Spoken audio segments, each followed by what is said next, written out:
Within the past few days, Ron Barron, but a number of other big-time Tesla investors have claimed to have a good idea of where Tesla stock will be within a few years. But they also have made interesting claims about SpaceX, which suggest the better investment, if it becomes available, would be a SpaceX IPO.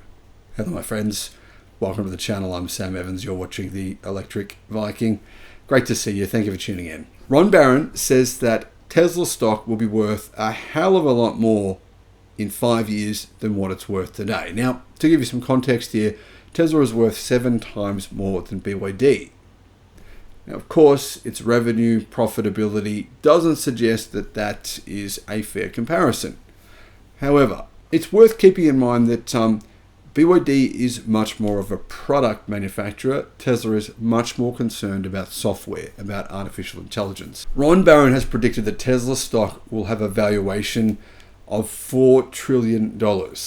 However, he believes SpaceX has a bigger chance to become a more profitable and even larger company than Tesla. And I actually think he's right on this. When you think about the product, what they're doing, there's no one that can compete really with what SpaceX is doing. Of course, many companies are aiming and do compete today with Tesla in a number of different ways. But when it comes to what SpaceX is doing, well, they pretty much have the game all to themselves. When Ron Barron was in the early stages of establishing his investment business, he received incredibly valuable advice, says Tasmanian, from Steve Wynn, the renowned casino magnate. Wynn suggested that Barron name his investment company after himself, a symbolic commitment to stand firmly behind his clients and his customers, and to really back himself, to show people that his brand was his knowledge, his understanding of the future. And to be fair, Ron's had a really good track record. Fast forward 4 decades, and Barron Capital has made a momentous investment in Elon Musk, and it's so far paid off big time. Barron initially injected $570 million US when the company was still relatively small, his own company and Tesla, primarily between 2014 and 2016. That represented roughly 2% of his assets under management at the time. Today, after even some share sales, Tesla constitutes approximately 11% of Barron Capital's substantial $41 billion under management. This strategic move has propelled Barron's primary mutual fund into the unique position of being the sole mutual fund to outperform the Nasdaq over the past 5, 10, and 15 years, with an impressive 17% annualized return during this period. Basically, if you'd invested with Ron Barron over the last 15 years, you'd be a very rich person. 17% annualized return. That's even better return than what Warren Buffett at Berkshire Hathaway have made. You've got to say, if you're going to critique what Ron Barron, then damn, you better have done something pretty freaking impressive yourself. Otherwise, you're going to look a little bit silly. This guy has made everyone who has invested money with him very wealthy. Honestly, these returns are incredible. And really, Ron doesn't get enough credit for this. Who talks about Ron Barron in the US? No one. Like, very few people mention Ron Barron's name, but they should be. Anyway, rant over. Barron's investment philosophy underscores the importance of a long-term focused approach, and I talk about this all the time, emphasizing ownership of a select number of companies to accumulate wealth. He is known for maintaining a concentrated portfolio and being a shareholder in one of the top-performing major tech companies, Tesla, and he's very outspoken about why he invested in Tesla and why he believes the company is even still undervalued today. Consequently, he earns a spot on the Market Watch 50 list, which recognizes influential figures in the financial markets. Tasmanian says that while Elon Musk recently expressed reservations about Tesla's long-anticipated Cybertruck and consumer affordability in light of high interest rates over the next couple of years, Barron is still very bullish on Tesla stock, predicting that its market cap could surge from its current $630 billion to $4 trillion over the next decade. I mean, that would be an enormous return. If you invested in Tesla today at a valuation of $630 billion and its valuation, its market cap increased to $4 trillion in 10 years, you would have made a massive return on your money. There is no way known you can invest in property anywhere on the planet and get that kind of return. But there's still a lot of risk involved here. There's really no sure bet that this will actually happen.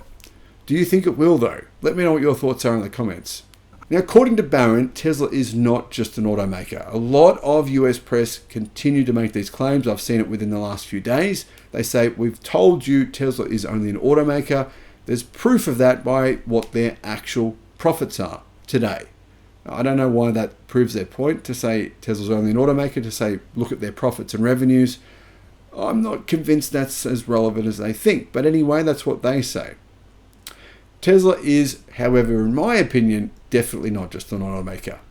It's set to become an integral part of the entire automotive industry, but not only the automotive industry, also the energy storage industry, and possibly things like robotics and artificial intelligence as well. With autonomous driving technology, it could change the game when it comes to transportation, but we don't know if that's a sure thing just yet. However, Barron's optimism doesn't end with Tesla. He's even more enthusiastic about space exploration, including SpaceX themselves. Although SpaceX is a private company, he anticipates it will go public and list on a stock exchange within the next 3 years. He invested $700 million in SpaceX a few years ago, and a recent secondary share sale suggested a valuation of nearly $150 billion for the entire company, meaning that Barron bought in at a very cheap rate compared to where SpaceX is valued today. Barron envisions SpaceX's value reaching around 500 to 600 billion by 2030, and that he says it has potential, in fact, massive potential for huge growth over the subsequent decades. He believes that SpaceX could surpass Tesla's prominence by the mid-2030s. Now, that remains to be seen. But Barron has highlighted that SpaceX's satellite internet business is a game changer, referring to its internet for the planet. And he's right. I mean, realistically, SpaceX has the ability to send satellites and payloads into orbit at a price that nobody else can compete with, and I don't see that changing anytime soon. He predicts SpaceX will offer substantially lower cost internet services in many areas compared to any competitors. And I don't actually see how anyone can compete with SpaceX based on price. At this point, their lead is so gargantuan when it comes to satellite internet that it looks like they have the market entirely to themselves. Here in Australia, SpaceX internet is blowing up big time. And from what I can see, its customer list is growing substantially every single month.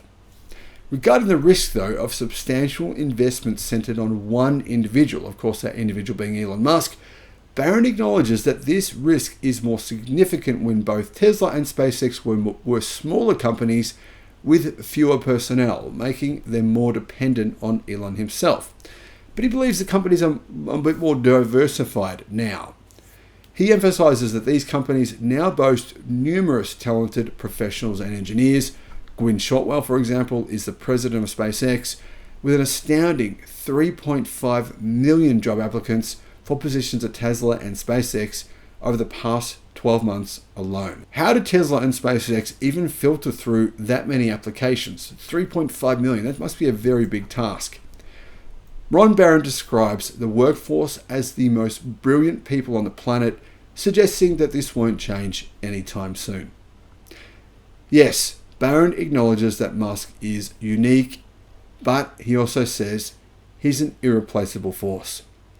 While the future is clearly very uncertain, Ron Barron's bet is that Musk will continue to be a driving force for at least the next 5 to 10 years before he dies suddenly. No, I'm joking here. Ron doesn't say that Elon Musk will die suddenly. Could he, like Steve Jobs did? And could that have a huge effect on SpaceX and Tesla? Absolutely it could. But it is also true that both companies are in really good hands. They have excellent management. They have thousands of staff making products that I believe could potentially propel the companies, both companies, Tesla and SpaceX, to these heights, regardless of whether Elon Musk is at the helm. However, there's still some risk involved here. There's no sure bet that this will happen. But I'll bring you back to my point earlier in this video. Ron Barron's analysed returns over a 15-year period of 17% yearly really speak for themselves. What are your thoughts on this? Let me know in the comments. Thank you for watching.